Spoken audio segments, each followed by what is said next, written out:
morning, everybody. Pursuing a passion as a career is never an easy thing.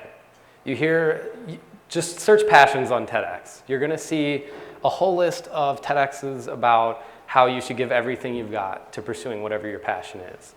And you're going to see a whole list of TEDx talks about how pursuing a passion as a career is too risky, that you shouldn't do it.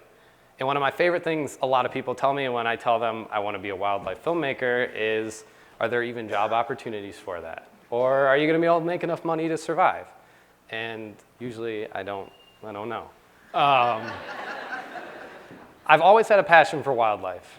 Growing up, I had no idea what I was going to do with it. I gave the typical kid responses, which was, I'm going to be a biologist, or I'm going to be a veterinarian, or I'm going to be a zookeeper. And I don't think it ever really clicked until about high school. I developed an interest in film and photography during high school, and coupled with the passion for wildlife, one night while watching Planet Earth by the BBC, which is the most mind-blowing, beautiful thing in the world, especially Planet Earth 2, I had no idea how any of it was created. It didn't make any sense to me, but it was just so mind-blowing seeing the footage that they were collecting that in that moment I was like, this is what I'm going to do. Like, I'm going to be a wildlife filmmaker. And I would tell people this, and it was such a foreign concept to them that they were usually like, what's the job market like? Like, how are you going to afford to live? And I think anybody would get discouraged when they hear that, when they talk about something that they really want to do. But for some strange reason, it just motivated me to keep going, to prove that this was something that I could actually accomplish. In 2015, with my filmmaking partner and I, we traveled to Honduras to an island called Cayos Cochinos. This tiny island is situated surrounded by the second largest coral reef in the world, just off the coast of Honduras. We have the second largest coral reef in the world in the Caribbean. And this island that you're seeing right here can fit on the size of a football field. And yet there's about 100 to 150 people living on this island. And it's situated right in a marine sanctuary, and so these people have to live primitively to avoid damaging such a fragile ecosystem, the coral reefs around them. So we produced this short film. We had no idea what we were going to do with it. We just made it. And a National Geographic film competition came up, the Wild to Inspire film competition. And we were like, we're going to submit this. We're going to submit this film to National Geographic. For filmmakers and photographers, this is like the dream. Like, to get your work in front of the eyes of National Geographic is, I feel like, what a lot of filmmakers and photographers are really pushing for. So we submitted the film. The time came when they were supposed to announce the finalists, and we didn't hear anything. And we were kind of bummed, you know. It sucks to put all the time and effort into making this little short film, and to not hear anything was kind of disappointing. A few days later, we get an email. It was very late after the deadline, and it said, you're finalists. Welcome to the Wild to Inspire film competition. And so it was awesome. We were so excited. We had no idea what to expect. We were flown out to Sun Valley Film Festival in Idaho, and Sun Valley is this beautiful mountain resort town, and we got to screen our short film in front of National Geographic executives, in front of big-time actors, in front of other filmmakers there. We took shots with Bill Paxton. That was awesome. We almost knocked Bruce Dern over in a bar, and I'm pretty sure this huge Western bar fight would have ensued had we done that. Clint Eastwood was there somewhere. We didn't get a chance to meet him though. And it was just the most amazing experience, just to be able to show our film to all these people. And it got to the day they were going to announce the winners of the film competition. And we were not it. We did not win the film competition. And it was horribly discouraging. And I understand, all the finalists had such good films. They all deserve to be winners, and they all deserve to be finalists. But when you're pouring yourself into whatever your passion is, and for me that's wildlife filmmaking and filming the reefs off this island, it was really tough to be that close and then be turned away. And so the year continued, and I think I fell into a creative funk. And the next opening for the 2016 film competition came. And I was just negative thoughts just came. I'm like, they're not going to pick us again as finalists. Why would they waste their time again? We weren't what they wanted last year. And it wasn't until a week before the competition that everybody close to me was like, what are you doing?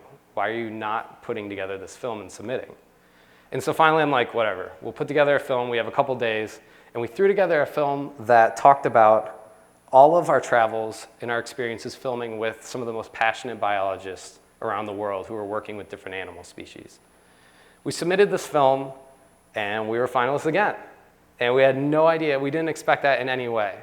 And so we went back to the film festival, had an amazing experience there, and this year we won. And our trip, thank you.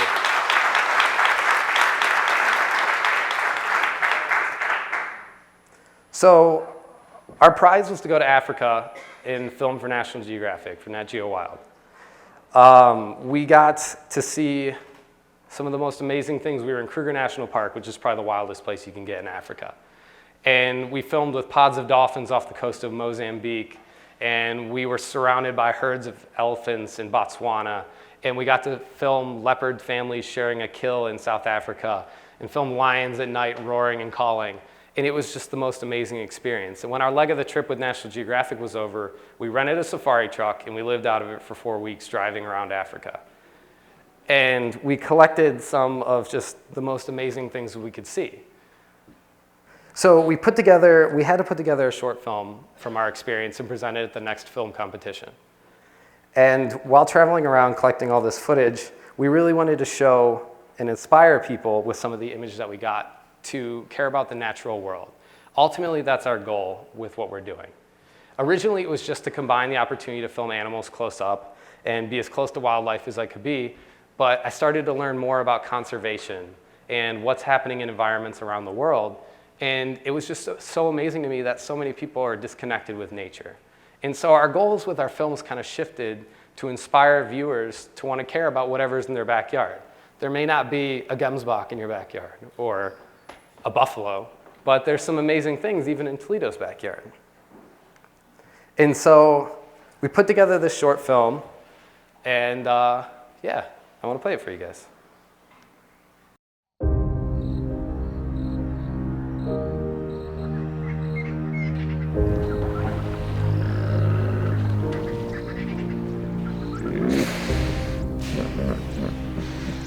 The overwhelming vastness that is Africa makes it one of the last great wildernesses on Earth.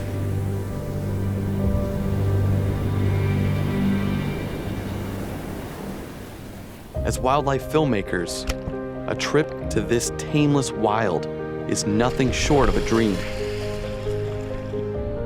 We were challenged in ways that we could never have imagined, but were rewarded on a scale beyond our own belief. This is a land of indescribable beauty and intense interactions. Africa is at the epicenter of extremes and is in a brutal conflict between its natural landscapes and the modern world. Despite containing nearly half of the world's undeveloped lands, much of its wildlife is in decline. A loss of any one of these animals leaves a giant hole in the fiber of life that holds us all together. And our greatest fear as storytellers is that these stories may be all we have left about the world we live in. With each moment, we lose an opportunity to save an environment in need and risk that it will become just another story for our children. As the health of our planet falls, we must stand up and exploit our talents to come together and give a voice to the voiceless and to be warriors in the fight for our planet's survival.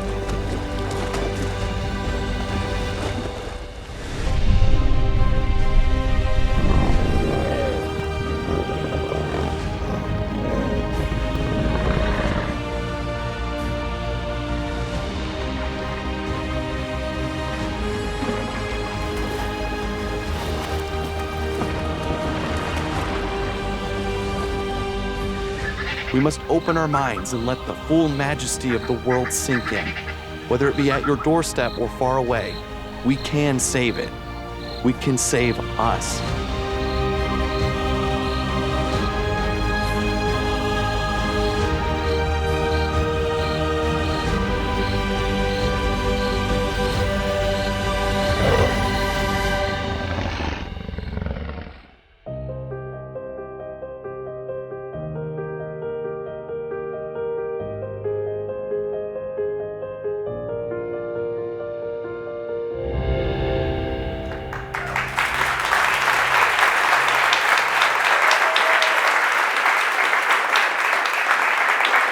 Thank you. I've been so fortunate in the past 5 years to have been able to travel to some amazing places and see some amazing animals. I've been to Africa to film wildlife. I've traveled around the island of Tasmania filming Tasmanian devils, an iconic species that 90% of their population was wiped out due to a contagious cancer that has never been seen before in animals. I photographed an orange-bellied parrot in Australia, which to anybody else sounds like nothing. But as of February 2017, there's only 14 left in the wild. And I've filmed off the coast of reefs, I've been filming on reefs that have been in the best shape they could be in and also have just been turned into gray rubble. And I still have a little bit of imposter syndrome when it comes to this, that I get these opportunities to go and film some of these things. And I'm not at all where I want to be yet in my career, but I'm still pursuing it. And so with that, whoops, I missed a slide. There's the Tasmanian devil. With that, as I continue to pursue my passion, I wanted to give some tips that I've learned in the field filming wild animals on how to continue to pursue whatever your passion may be. So here's my tips from a wildlife filmmaker for pursuing whatever your passion may be. The highs are high and the lows are low. This was a great quote I heard from another filmmaker, and they talked about how you're going to be spending days in the field, you may see no animals at all, and it's going to suck. And there were days in Africa that we got up at 4 a.m. and we'd pack up the gear and we'd drive around looking for animals in this truck and we'd see nothing. But then there would be times where we'd pull around the corner and a family of elephants would burst out of the bushes, have the craziest pool party you've ever seen for like 45 seconds, and then they'd be gone and you had the camera rolling the entire time. And that was those moments that reminded you why you were doing what you were doing. And there were days where you got stuck in the middle of a desert in your truck because you don't know how to off-road. My other tip is things don't always work out the way they might seem. The next two images I'm about to show you, I feel like characterize the pursuit of a passion perfectly. In Yellowstone, I was photographing this osprey catch fish. And it would dive down, it would catch a fish, and I'd miss it, and I was struggling. And it ended up perching itself right here, and I sat there waiting. It sank real low, like you see here in this image, and I started firing off photos, hoping to get the wingspan. And it let out the biggest osprey poop in the entire world. And I was just like, it was hilarious. I had to just accept it and take it, and it was so funny. And I think that with the pursuit of passion, you never know what's going to happen. It could be the best thing or it could be the worst thing, but there's always blessings disguised in there. You just got to take what you get. It might be a big osprey poop one day, but the next day it might be the best thing in the world. You have to be in the field to find the wildlife. I feel like when I'm here and I tell people I want to film wildlife, I'm not a wildlife filmmaker because I'm not out here in the middle of the desert in an Ohio winter when it's 125 degrees filming this oryx under a tree. You have to immerse yourself in whatever it is you're trying to do. Get yourself involved in the community of people who are trying to do the same thing as you as well. They're usually not competitors, but rather collaborators. Be positive. A lot of the animals that we're filming in the wild may not be around for the next generation. And it's that optimism and that hope that if we inspire viewers like you guys, that we can preserve these species. Days are going to go by where you're going to get hundreds of no's for whatever your passion may be. But that one day where you get the good things, that's going to be what makes it all for the better. Make people care. We live in a time right now where the meaning behind a brand is more important than what the product is. Wildlife filmmakers have become experts at turning wildlife footage into something that you can get involved in and emotionally connected with. If you watched 45 minutes of an animal that's unedited, it's usually just sleeping and eating. So tell your customers or your followers why they should care about what's going on. Tell them about your passion, why you're passionate about it, and get them invested in what you're making. And one of my favorite quotes from one of my trips, and a funny story, I always end up in places like this, and I hated the ocean. Like, I was terrified of it. But during a trip to Costa Rica with my film partner, who's an avid diver, he signed me up for dive lessons with a Costa Rican dive master who didn't know a lot of English. And I got all suited up, and he pushed me off the boat, and he started letting the air out of my BCD. I'd never taken a lesson before, snorkeled in my life, and I began sinking underwater, and he just said, "Don't stop breathing." And I freaked out, got back in the boat, and was like, I'm done. I'm not doing that again. But I think when pursuing whatever it is you're interested in, you got to remember to not stop breathing. There's going to be times where you're going to get pushed in, and it's going to feel like you're drowning. Don't actually drown. That would suck. And it's going to be tough. But you got to remember to just keep breathing and keep pushing through, because you got to remember what it is your goal is, what you're aspiring to. I think we live in the best time right now for small businesses or passion projects and documentary film even. I think that if you emit the passion that you have for whatever it is that you're interested in, it's just going to be contagious, and people are going to want to be surrounded by whatever that is. So with that, go out there and pursue whatever your passion is with everything you've got. Thank you.